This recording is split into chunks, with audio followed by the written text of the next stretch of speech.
আজকে আমরা আলোচনা করব 5টা মুভির বাজেট নিয়ে।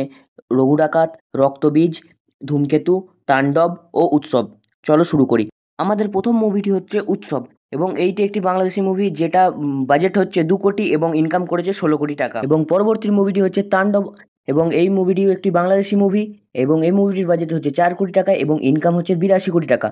আমার জানা সবথেকে বাংলা বেশি ইনকাম মুভি হলো এটি। আমার পরবর্তী মুভিটা হচ্ছে একটি ইন্ডিয়ান মুভি যেটি হলো ধূমকেতু এবং এটি একটি কমার্শিয়াল মুভি যেটি বাংলা ইন্ডাস্ট্রি 10 বছর রিলিজ হয়নি, 10 বছর পর রিলিজ হয়েছিল এবং এই মুভিটির বাজেট হচ্ছে 4 কোটি টাকা এবং এই মুভিটি ইনকাম করেছে 28 কোটি টাকা। পরবর্তী মুভিটি হলো রক্তবীজ 2। এই মুভিটি রিলিজ হয়েছে 25শে সেপ্টেম্বর।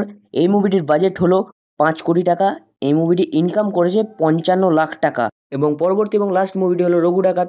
এই মুভিটিও রিলিজ হয়েছে 25শে সেপ্টেম্বর এবং এই মুভিটির বাজেট হলো 8 কোটি টাকা এবং এই মুভিটি ফার্স্ট ডে ইনকাম করেছে 80 লাখ টাকা।